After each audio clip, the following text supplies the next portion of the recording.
As I was driving, I was like, well, I've kind of been thinking about it all day. I was like, there's like a lot of the timeline, like of our friendship, like there's a lot of different layers to it. And now you're like my boss and my pastor. And so all day I've been like, what angle do I take here? Yeah. This is weird.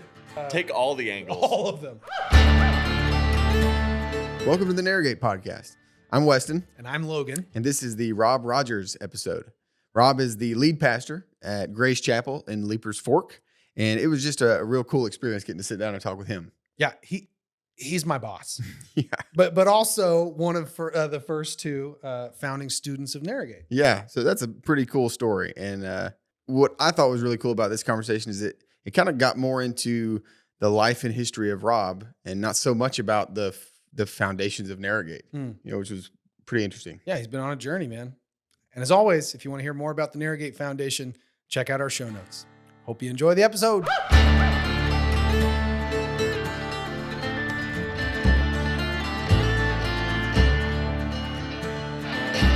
We had toyed around with the idea of starting out each episode with two questions. Who are you and why are you here?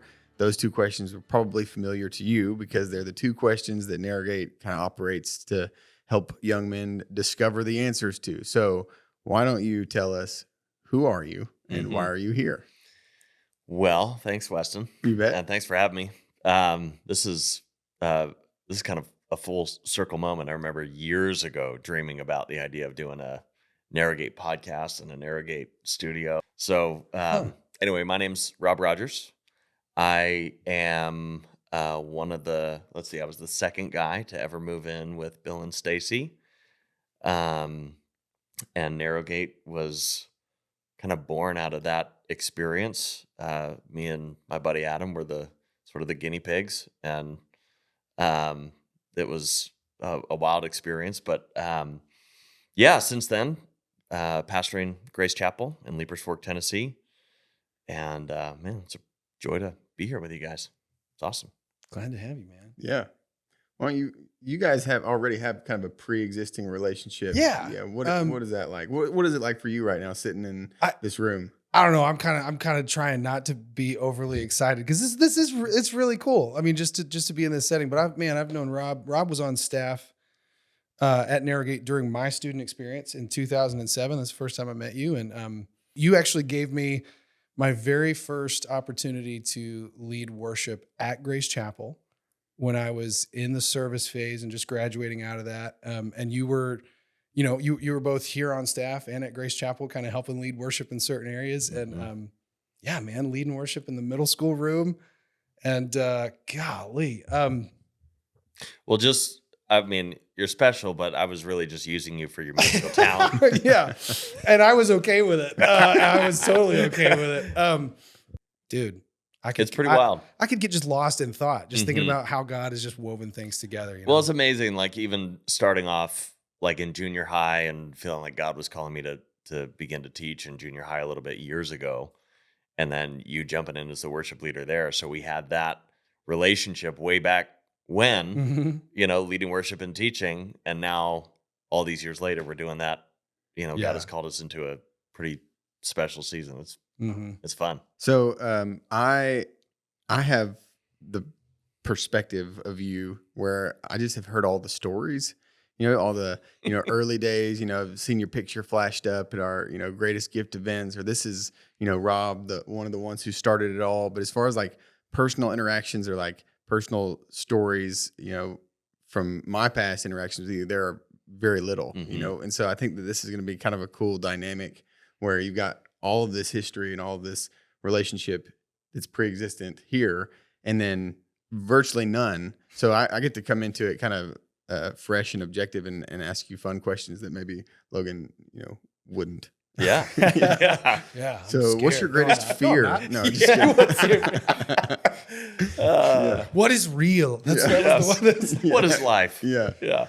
You're coming back to be on the Narragate podcast. Like, what's it like from your perspective to come back to a place that you kind of helped start?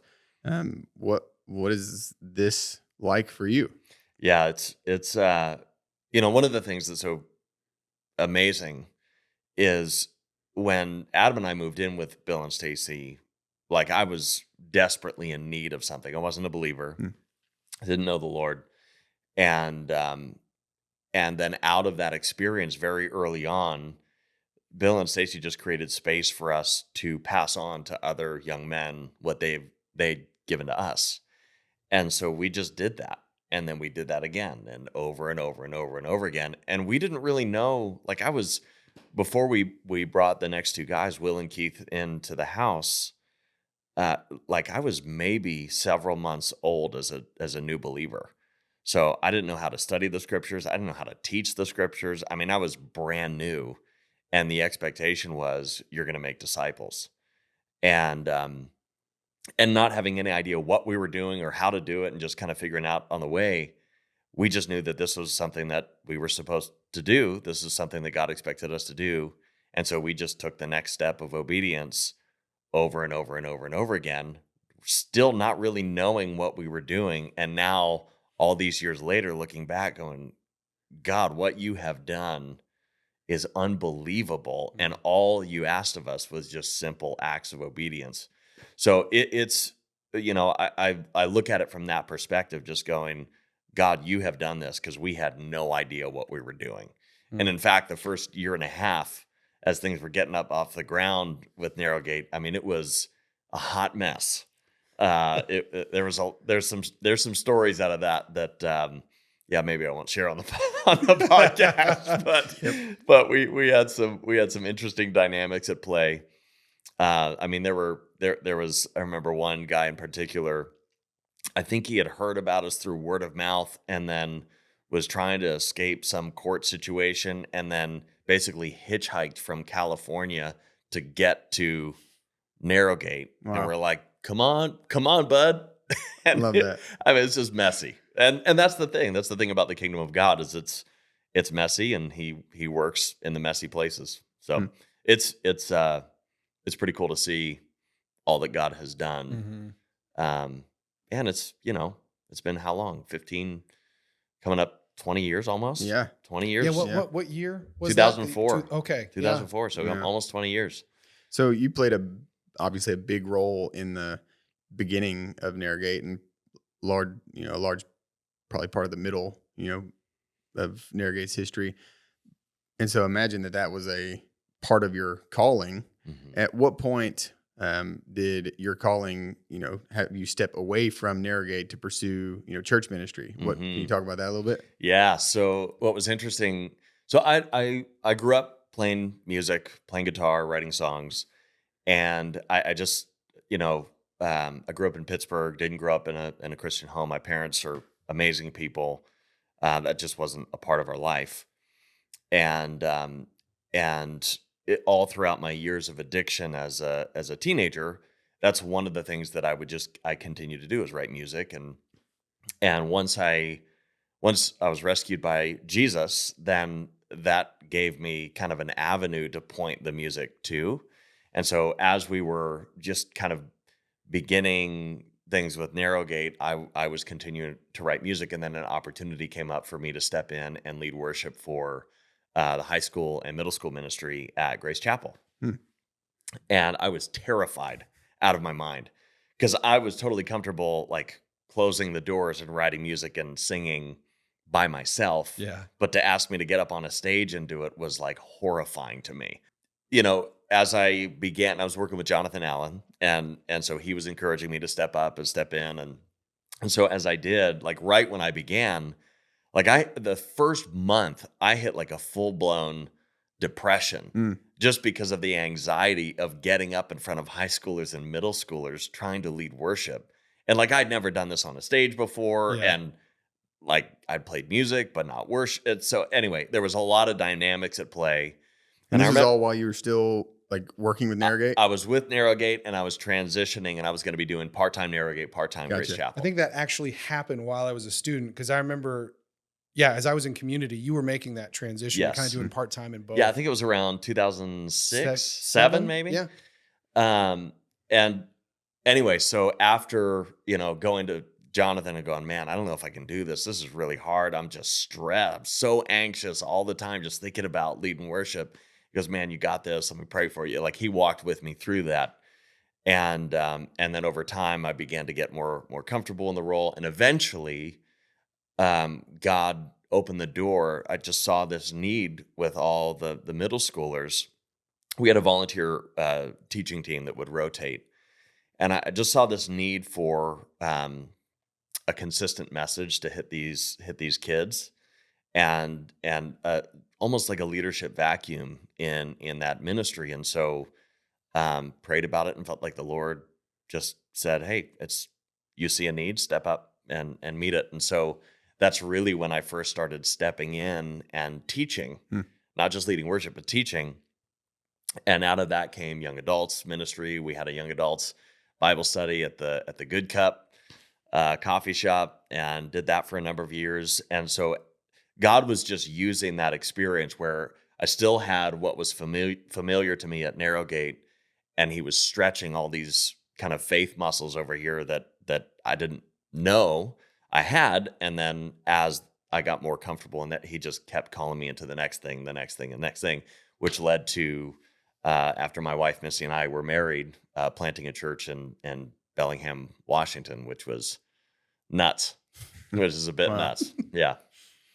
I want to backtrack just a little bit, because you talked about being young in the faith, and here you are. It's like more guys are coming, and this ministry is growing, and God's given you opportunity to give away what you've been given, and you kind of mentioned you didn't, at times you didn't really feel like you knew everything you were doing. Mm-hmm.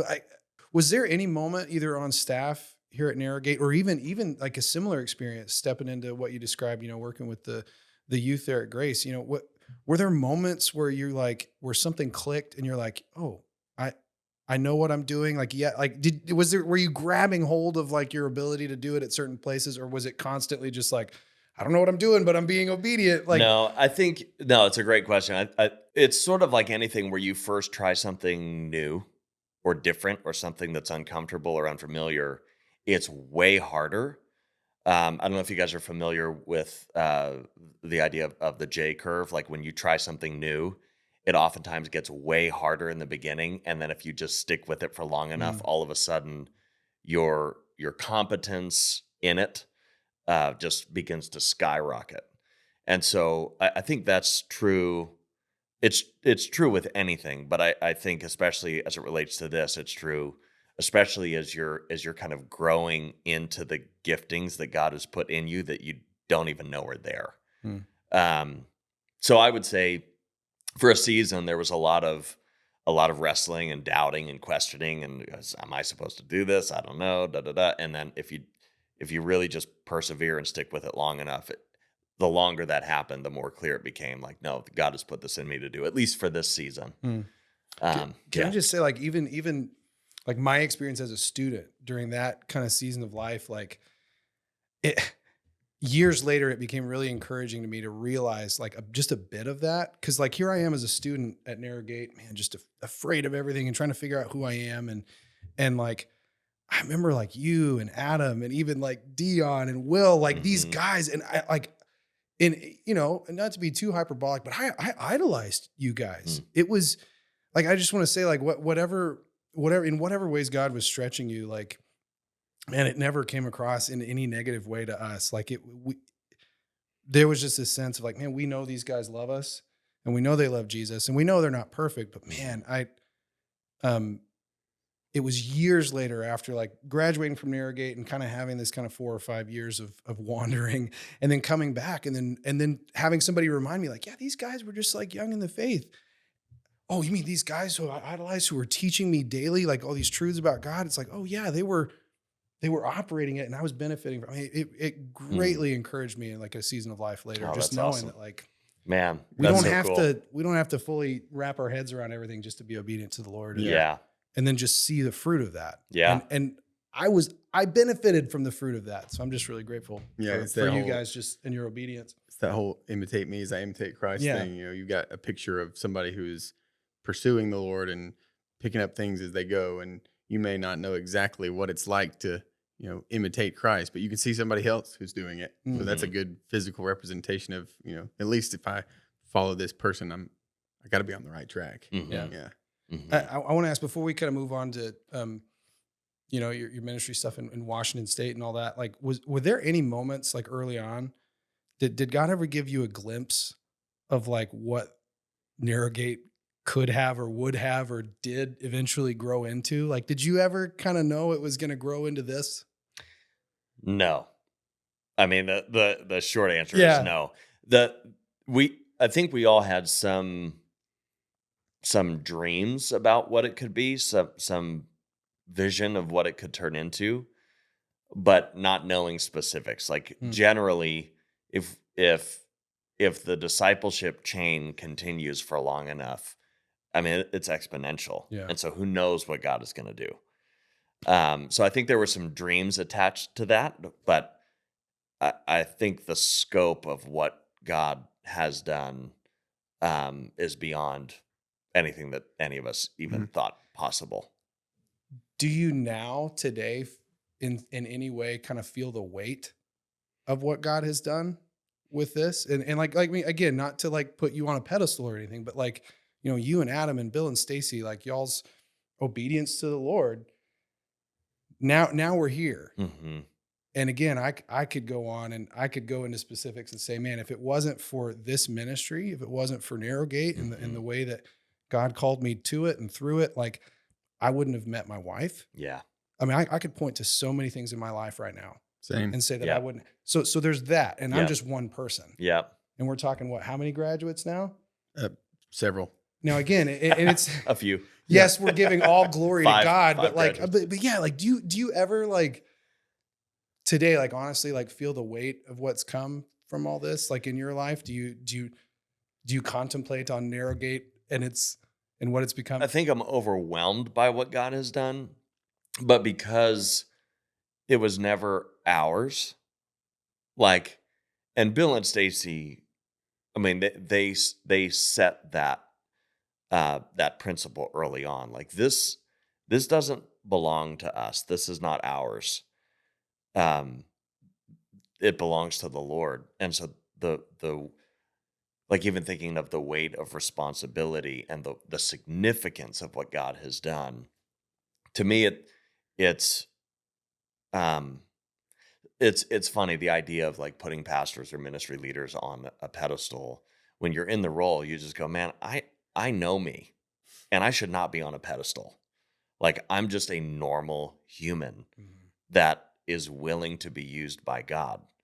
And so the weight of the responsibility, it lies with him, not with me. And so, you know, I just, to me, I look at it as such a privilege to be able to be just a small part of the story. And the glory goes to God because I was a heroin junkie, for goodness sake. Like I didn't do anything to deserve it or earn it or, merit being a part of the story that God has written. And for whatever reason, he chose to include me in it. And so for me, I look at that and go, man, it is a high privilege to just be able to witness what's unfolding through Narrowgate. And even still, I feel the same thing about the church. Like just to play a small role in the redemptive story that God is writing through his church. It is a high calling and it is a high privilege. You know, it's interesting. I was on a trip with the family and just a couple weeks ago and thinking about, coming back to town and getting back in the seat and going and just had this moment of just kind of insecurity going, man, that thing, like the weight of responsibility. And as I was spending time with the Lord that morning, was going through the story of Jesus feeding the 5,000 with the loaves and the fishes. And what I was reading through is basically about the questions that Jesus asked. And one of the things that was so powerful to me is he just simply asked the question to the disciples, what do you have? Just bring what you have.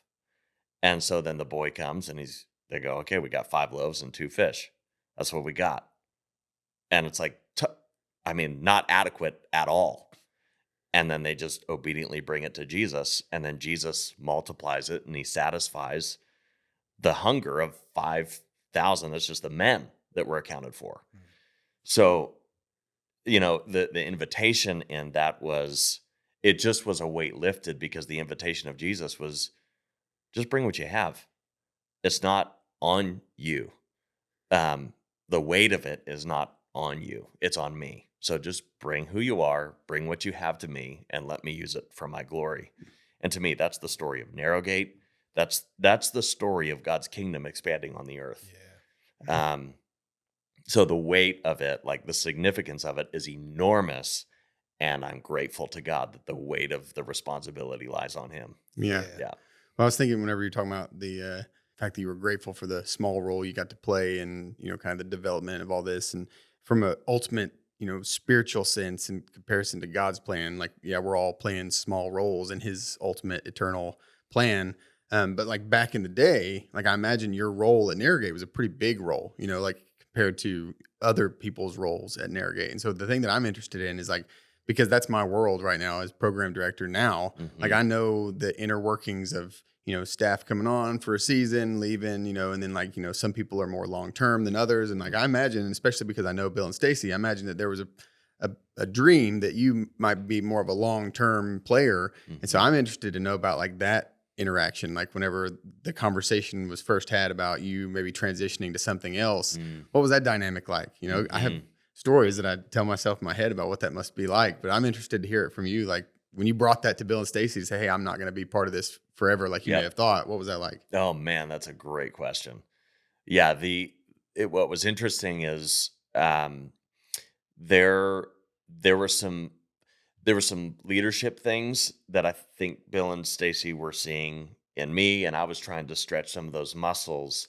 And I don't know if organizationally we were in a spot that we were ready to step into some of those things. And so I remember some conversations early on, especially when it came around to stepping into vocational ministry in the church. Bill and Stacy, to their credit, were so encouraging that like they weren't trying to keep me. They were like, no, you need to go do this. You need to kind of stretch those muscles and step into something that's not that's unfamiliar.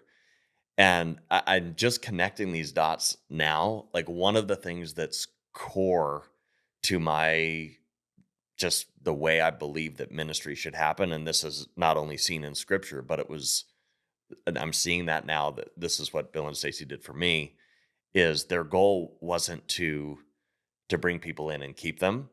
Their goal was to develop people and send them. Yeah. And so that's what they did with me. And so now being in the position that I'm in the church, like that is so core to what we're trying to do, is to raise people up and send them out. And that began, I think a seed was planted by them and what they did with me when I was, 22, 23, just trying to figure life out. Yeah, that's so cool. And that is still the case. Did you feel like that there was like, were you nervous to like bring that up? Because I know Bill and Stacy, and Yes. I imagine like if I were to come up and say, hey, like I'm feeling called to go full-time church ministry, like that would be, I'm not going to do that, by the way, just in case they're listening. But but like I imagine there would be like a great deal of pressure and like anxiety, coming into that conversation. What was interesting is I came to them looking for reassurance that I should stay. Oh, okay, I see. And they were like, you need to go. Wow. I'm like, but No, I'm you were terrified. supposed to say stay. Yeah. But looking back, and there were even seasons where I was like, okay, I think maybe they would hire me back. And Bill and Stacy, they were just, hey, it's God's call. Like we see what God's calling you into, and we would be disobedient if we did that. That's so cool. So that might be something wrong with me that they were just never direct with me about. Like, we're not going to hire you back because you were a terrible employee. Yeah. I don't know, but they did it in a way that was empowering. Sure. At least. Yeah.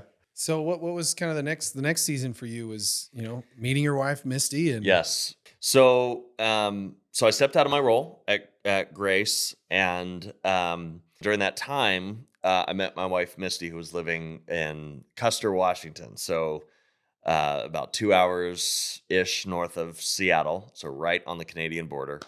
And her brother attended Grace Chapel at the time. So about a year later, we were were married and just praying about what the Lord had for us. And so I ended up moving to Pittsburgh, where I grew up, worked in business for about a year, and I worked as a data analyst for an inside sales team Wow.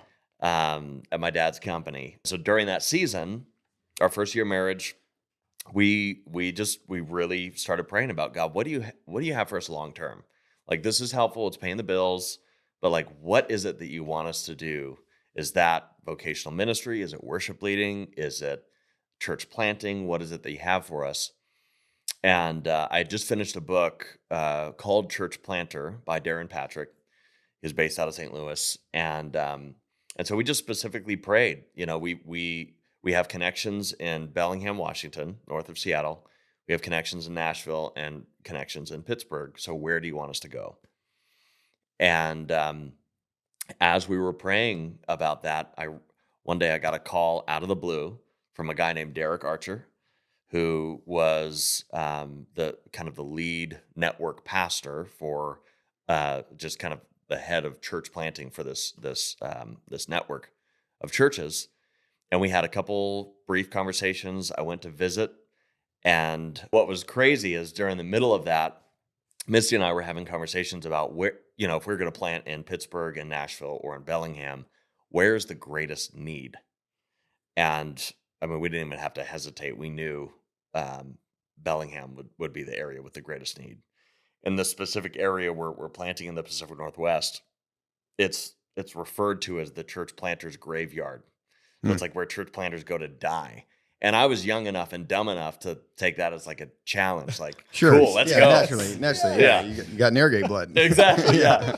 So we planted the church in 2012, launched in an Elks Lodge.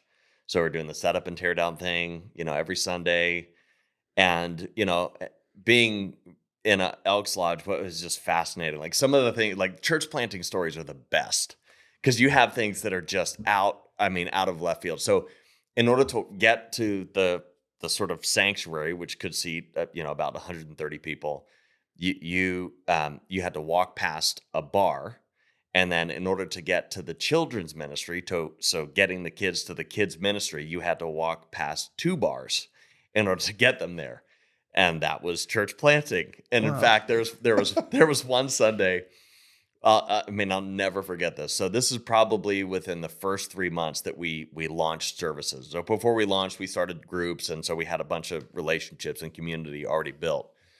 But there was one particular Sunday, we had this sweet volunteer. She would come in and cook breakfast for the worship team before service. And so she had never been in a bar before. So she comes in and it's cold outside and she comes in and before she starts cooking, she decides that she's going to hang her coat on the beer tap. Oh, gosh. And she didn't know what a beer tap was.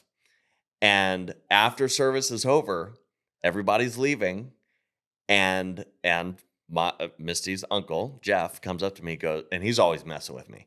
So he goes, Robbie, we during service we spilled an entire keg of beer. Oh my gosh! I'm going, no, we did not. You are messing with me. And he goes, no, I'm not. Look, and this bar, there's a puddle of beer that deep in this little inset area where the bar was. And what was crazy is right after this, I had a meeting with the leaders of the network. And so I had to get in there, clean up all this beer. So you smelled. And then as soon as I show up to this meeting, these guys are looking at me like, it's 11 a.m. Where have you, didn't you have service this morning? Oh my gosh. So then we had to call the Grand Poobah of the Elks Lodge. I had to call him and go, hey, what? This is... Yeah, I've never heard that term before. It's not Grand Poobah, but it's like Grand Ruler or something like that. Like that's their title. Even better. Oh, Okay, it's great. sorry. So I had to call the Grand Ruler of the Elks Lodge and say, hey, this is Pastor Rob. I need to buy you a keg of beer. I need to reimburse you because we drained an entire keg of beer on accident. It wasn't on purpose. It's not an outreach strategy. What did you categorize that on your expense report? I don't. There was no category. Yeah. I don't even know. I feel like you missed opportunity there to mess with him just a little bit. Be like, the service got a little out of hand. And But now it was we need to great. replace your. Yeah. It was your great. staff. Everybody loved it. It was fantastic. Best service we've ever had. Yeah. So we've got a couple stories from that. So we planted the church and then pastored there for about 7 years. It was amazing pastoring in that region. The thing that's interesting is everywhere you go, whether it's Nashville, Pittsburgh, Bellingham, wherever, there are always people who are there that are in desperate need of the gospel and in desperate need of a church that's willing to serve the least of these. By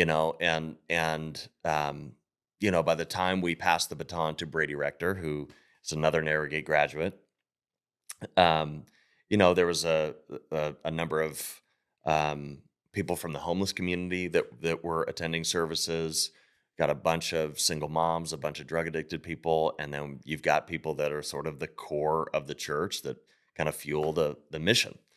And it was just a really beautiful thing to be a part of. Did you feel the walls of like the church planting graveyard like tightening in? Like, were there moments where you're like, oh, I get why they call it this, but I mean, obviously God was seeing you guys through that. Yeah, I saw why that would happen. I mean, the majority of church plants close their doors within the first 2 years of planting. So when you're first planting, really the big question is, are we even going to survive? As we're doing our best to serve people and love people, are we even going to make it? But one of the things I learned early on was that churches in that region were incredibly cooperative with one another, like very kingdom-minded and not territorial. I mean, obviously, there's going to be some of that in religious circles, but for the most part, especially with the smaller churches, there was this idea that like, hey, we're on the same team, we're in this together, and if we're not in this together, we're not going to survive. I imagine that the shift between starting a church in Seattle, where you're building from the ground up, from a lodge with beer on the floor to, a congregation of 300 plus members, transitioning from that to coming back to Grace Chapel, which is an already established church with, that has thousands of people. Like, what was that transition like? Because that's almost two different ball games. It is. It is very, very different. Yeah, it definitely was an adjustment. And just thinking of scope and scale and how, like, even span of care, how do you effectively care for a congregation this size, and can you, and wrestling through all of that. Church planting, you have to be a generalist. You've got to have a little bit of knowledge about a lot of different things. But as the church grows larger, then the need for specialists increases. So people that can really hone in on a specific area and be experts in a specific area. So you really learn in larger congregations to function. Not that smaller congregations don't do this, but you really have to learn to be dependent on one another as a body, and everybody functioning in their specific area of expertise. And it's like, when one member of the body isn't functioning the way they're called to or designed to or hired to, it's like everybody feels the weight of that. Yeah. So it's just it's a different mindset. And the thing too is it's interesting. There's a lot of people that look at large churches, and I know the reasons why, but there's a lot of sentiment out there that's sort of just bashing large churches. And the thing I would look at and push against that is, it's not bad, it's just different. And there are enormous benefits to being able to make a large impact with a larger congregation. And there are enormous benefits to having the flexibility of a smaller congregation and being able to make quicker decisions. And this is like moving a cruise ship. This is like moving, a speedboat. And so there are pros and cons to both, but both are needed. And I think that's one of the things in Christian culture today that I think we can tend to villainize something that we we look at and we don't understand. And if we can zoom out and have that kingdom mindset as we look at the different modalities of churches and functionality, all that stuff, I think there's far more than we can accomplish when the large and the small cooperate together than if we stay Sure. separate. Did you guys have an executive pastor at your church in Seattle? We had what we called our operations director. So they managed our volunteers. So they helped manage the teams. Yeah. So what we really tried to do was empower volunteer leaders. Yeah.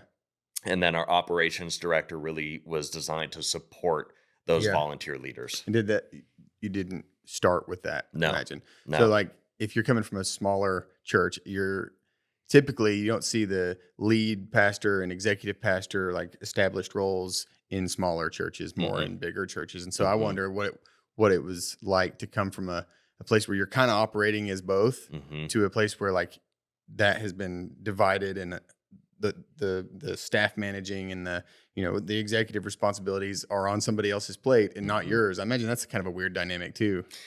Yeah, I think the uniqueness, obviously, of what we've had to walk through over the last couple of years is, that there's history of relationship with David Green, who's one of our executive pastors, and then getting to know Jimmy Harris over the last couple of years, and there really is alignment in our philosophy of ministry. So what's pretty cool about it is, without even investing an enormous amount of time, energy, and effort, we're all sort of already aligned philosophically. And so these guys are, they're diligent, they're hard work. So it's easy in having those relationships established before we're in the roles that we're in. Now that we're there, it's easy to look at those guys and go, man, I trust you. I know we're on the same page. Go That's get cool. them. Yeah. That's cool. I have a random question. Do you ever miss leading worship? Huh. No. That's a good question. Yeah. Because when we went to Pittsburgh, that year we were in Pittsburgh, my ministry experience up until that point, I had to, my role was leading worship to a degree. And so it was a have to, because that was my job. When we got to Pittsburgh, I realized that no longer was, if I could choose to either lead worship or teach the word, it was no question for me. And I wouldn't have realized this had we not had our time in Pittsburgh. I had to teach the word. There wasn't this thing in me where I have to lead worship. That's cool. So it just gave me the space to really wrestle through, what is it that God has put in me to do? And it actually surprised me, no, this is a have to. This isn't. That's neat. That's cool. I kind of wish that he would have said, sometimes when I'm listening to you lead worship, I wish that I was doing it. No, when I listen to you lead worship, I want to get up there and play bass, man. You can't say that to his boss, dude. What? It's my boss, dude. Hey, now we have threatened, I'm going to say it on the podcast, we have threatened that Logan and I are going to swap one day. Oh, and every time I think about that, it fills me with an appropriate amount of anxiety. An appropriate and amount. it's so Hey, me funny too. because there's seasons of life where I was teaching. What does the Bible say about appropriate amounts of anxiety? Be anxious for The appropriate amount of things. Yes. But it's funny because it's something for 3 years I taught every week, twice a week, to a youth group in Texas, and I got so used to that in that specific setting because that was the first time that I had to do that. Mm-hmm. And again, I was a very small church. I was wearing a bunch of different hats, but now being, I'm just so grateful to be doing what I'm doing right now. The thought of swapping on a day. Well, whenever that day I happens, know I can do it. I know I can do it, but at the same time, I apparently don't know that I can do it because I'm terrified of it. Whenever that day happens, that's why I want a special invite because I want to. We should have him host on that day. That's Yeah, perfect. yeah, I'll do it. I'll do it. A Oh, non-staff that's member awesome. hosting. It's there's a reason he's here. Obviously, there's tons of Narragate guys that you have never met. You don't know their names. Yeah. In that context of you don't even know who they are. They might not even know who you are. They probably heard your name. Is there one thing that you'd want to tell those guys and encourage them with today? Mm-hmm.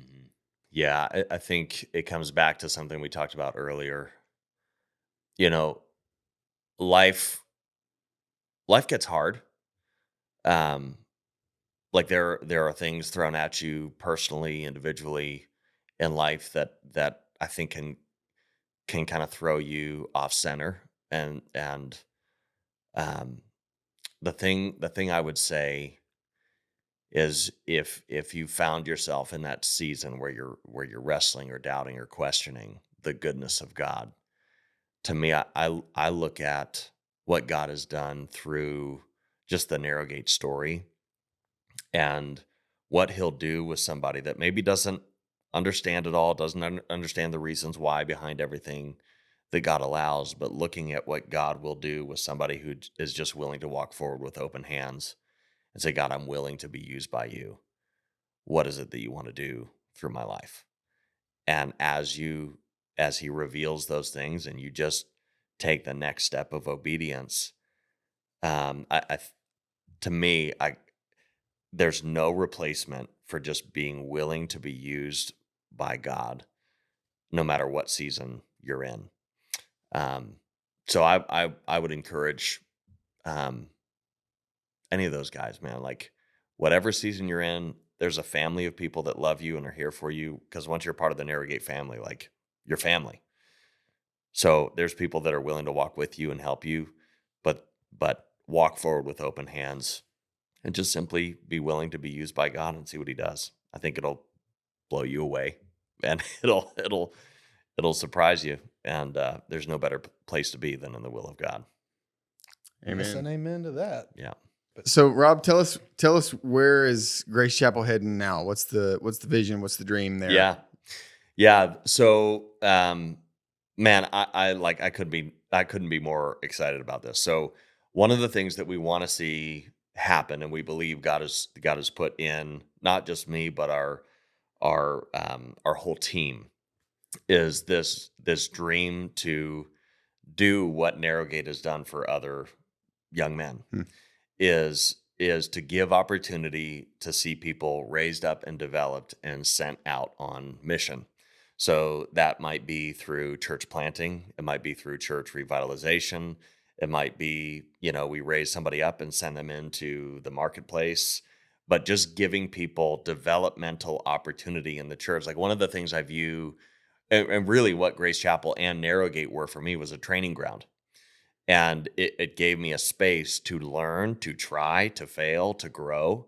And then when God called, to go to the other side of the country and kind of just obey Jesus and follow him in those moments. So I think our dream would be to see God do that for more and more people. And so, we're working toward that. That's And awesome. I'm believing in the next couple of years we're going to see some fruit from some of the internal efforts and changes that we're making now. That's great. Yeah. I love that because that was a seed planted way back when. Yes, it was. And it's going to take even deeper root today. Yeah. Wow. I gotta say, I'm just grateful to be a part of a team that has that. Like within us, over us, around us. Like being a part of a team that is so multiplication minded. Mm-hmm. Like it's like a dream, Mhm. man. I couldn't imagine. Yeah, I just feel really blessed to be a part of that. So thank you again for inviting me into that, man. Yeah, man. Yeah. Absolutely. It's a thank privilege you- to be a part of. Yeah. Thank you for coming out here today and talking with us. It's been really cool. Cool to get to know you. Cool to watch Logan squirm a little bit. Yeah, but we really appreciate it, man. Thanks, Weston. Yeah. I appreciate it, guys.